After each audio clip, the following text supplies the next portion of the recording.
How a new state can be formed? What is the procedure for changing boundaries of existing states? Under Article 3 of the Constitution, a new state can be formed or established in following ways. 1. By separation of territory from any state, or 2. By uniting two or more states, or 3. By uniting any part of a state, or 4. By uniting any territory to a part of any state. Under this article, Parliament can increase or decrease the area of any state or alter the boundaries or change the name of any state. Article 3 deals with the formation of a new state out of the territories of the existing states.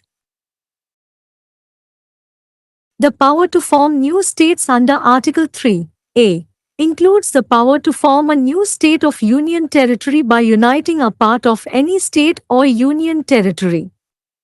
The word state in Article 3 clauses A to C include a union territory also. The Constitution empowers the Parliament to alter the boundary or names etc. of the states without their consent. A new state may be formed in area, boundary or names of the existing states may be altered by simple majority in the Parliament. The following are the conditions for passing such a law. 1. No bill for the formation of new states or the alteration of the boundaries or names of the existing states shall be introduced in either House of Parliament except upon the recommendation of the President. 2. If the bill affects the area boundaries or names of the states, President is required to refer the bill to the legislature of the state so affected for expressing its views within the period specified by the President. The President may extend the period so specified. If the state legislature to which the bill has been referred does not express its views within the period specified or extended, the bill may be introduced in the Parliament even though the views of the state have not been obtained by the President. If the state legislature expresses its views within the time so specified or extended, the Parliament is not bound to accept or act upon the views of the state legislature. Further, it is not necessary to make fresh reference to state legislature every time an amendment to the bill is proposed and accepted. Thus, it is clear that the very existence of a state depends upon the sweet will of the central government. By simple majority and by ordinary legislative process, Parliament may form a new state or alter the boundaries etc. of existing states and thereby change the political map of India. However, it is important to point out here that under Article 3, Parliament does not have power to cede any Indian territory to a foreign state. In Re Berubre's case AIR 1960 SC 845, Government of India entered into an agreement with Pakistan government for resolving certain boundary disputes which provided for the transfer of certain territory to Pakistan. It was held that Parliament could not do so by passing a law u Article 3 of the Constitution. The court held that this could only be done by amendment of the Constitution under Article 368. ஒரு புதிய மாநிலத்தை எவ்வாறு உருவாக்க முடியும்? தற்போதுள்ள மாநிலங்களின் எல்லைகளை மாற்றுவதற்கான நடைமுறை என்ன? அரசியலமைப்புச் சட்டத்தின் பிரிவு 3 இன் கீழ் ஒரு புதிய மாநிலத்தை பின்வரும் வழிகளில் உருவாக்கலாம் அல்லது நிறுவலாம். 1. எந்தவொரு மாநிலத்திலிருந்தும் பிரதேசத்தை பிரிப்பதன் மூலம், அல்லது 2. அல்லது அதற்கு மேற்பட்ட மாநிலங்களை இணைப்பதன் மூலம், அல்லது 3. ஒரு மாநிலத்தின் எந்த பகுதியையும் இணைப்பதன் மூலம், அல்லது 4. எந்தவொரு பிரதேசத்தையும் எந்தவொரு மாநிலத்தின் ஒரு பகுதியாக இணைப்பதன் மூலம். இந்த பிரிவின் கீழ் பாராளுமன்றம் எந்தவொரு மாநிலத்தின் பரப்பளவையும் அதிகரிக்கவோ குறைக்கவோ அல்லது எல்லைகளை மாற்றவோ அல்லது எந்த மாநிலத்தின் பெயரை மாற்றவோ முடியும். பிரிவு 3 தற்போதுள்ள மாநிலங்களின் பிரதேசங்களிலிருந்து ஒரு புதிய மாநிலத்தை உருவாக்குவதை பற்றி பேசுகிறது. பிரிவு 3 ஏ இன் கீழ் புதிய மாநிலங்களை உருவாக்கும் அதிகாரம் எந்தவொரு மாநிலத்தின் அல்லது யூனியன் பிரதேசத்தின் ஒரு பகுதியையும் இணைப்பதன் மூலம் ஒரு புதிய யூனியன் பிரதேசத்தை உருவாக்கும் அதிகாரத்தையும் உள்ளடக்கியது.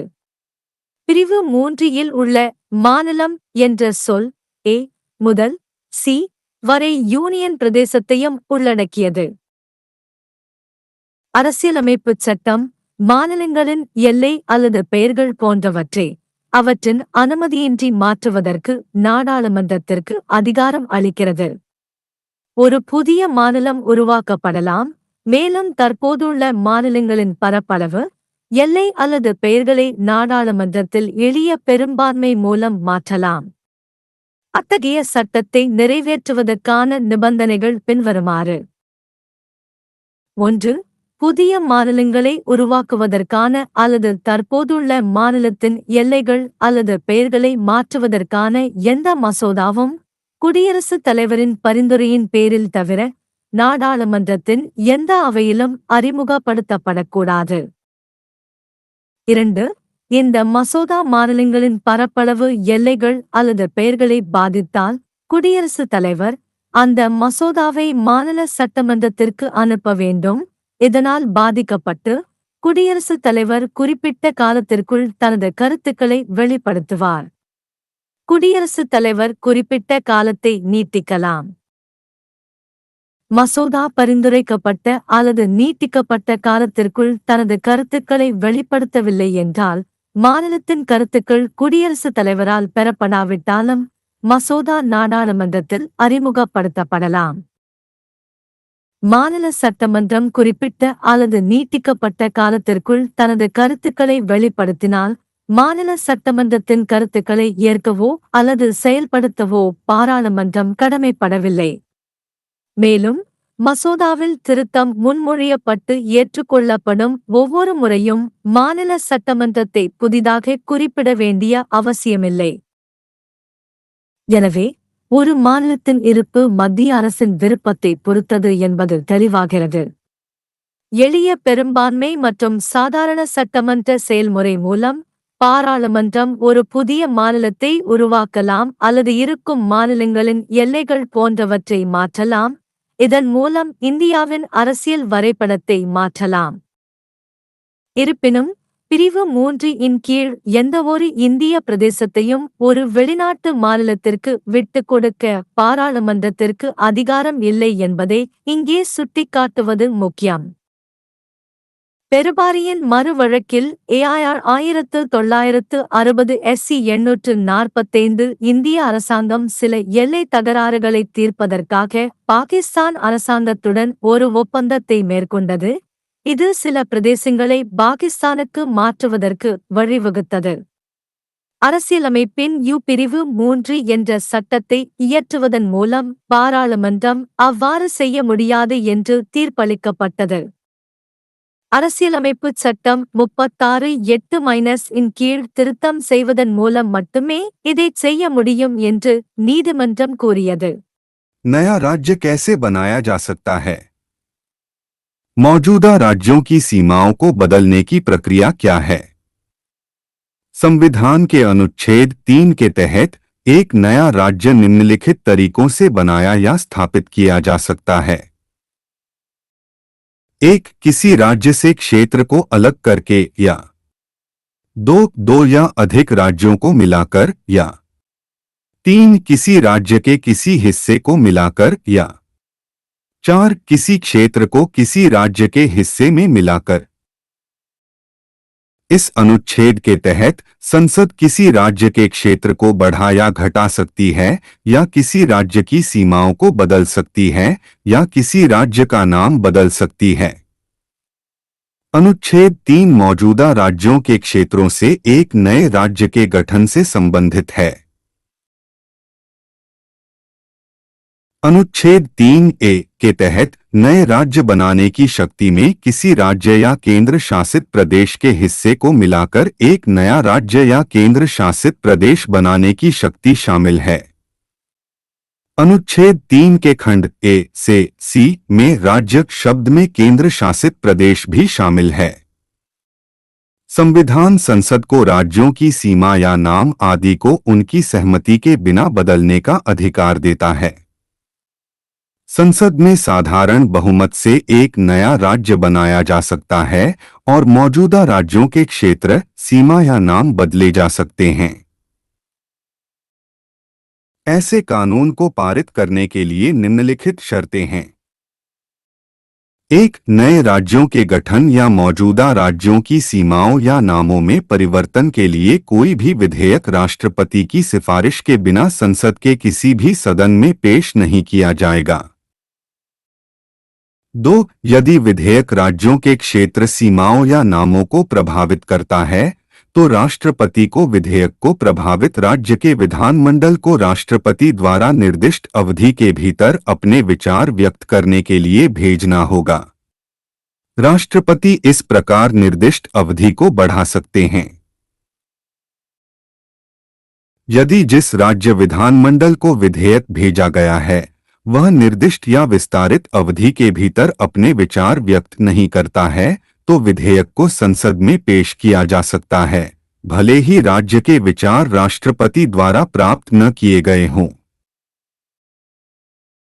यदि राज्य विधानमंडल निर्दिष्ट या विस्तारित समय के भीतर अपने विचार व्यक्त करता है तो संसद राज्य विधानमंडल के विचारों को स्वीकार करने या उन पर कार्य करने के लिए बाध्य नहीं है।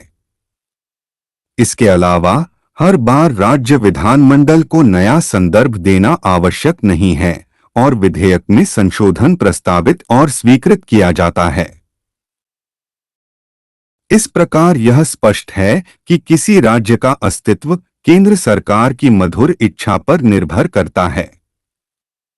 साधारण बहुमत और सामान्य विधायी प्रक्रिया द्वारा संसद एक नया राज्य बना सकती है या मौजूदा राज्यों की सीमाओं आदि को बदल सकती है और इस तरह भारत के राजनीतिक मानचित्र को बदल सकती है। हालांकि यहाँ यह बताना महत्वपूर्ण है कि अनुच्छेद 3 के तहत संसद के पास किसी भी भारतीय क्षेत्र को किसी विदेशी राज्य को सौंपने का अधिकार नहीं है। बेरोजगारी के मामले में AIR 1960 SC 845 में भारत सरकार ने कुछ सीमा विवादों को हल करने के लिए पाकिस्तान सरकार के साथ एक समझौता किया, जिसमें कुछ क्षेत्रों को पाकिस्तान को हस्तांतरित करने का प्रावधान था। यह माना गया कि संसद संविधान के अनुच्छेद 3 के तहत कानून पारित करके ऐसा नहीं कर सकती। अदालत ने कहा कि यह केवल अनुच्छेद 368 के तहत संविधान में संशोधन करके ही किया जा सकता है।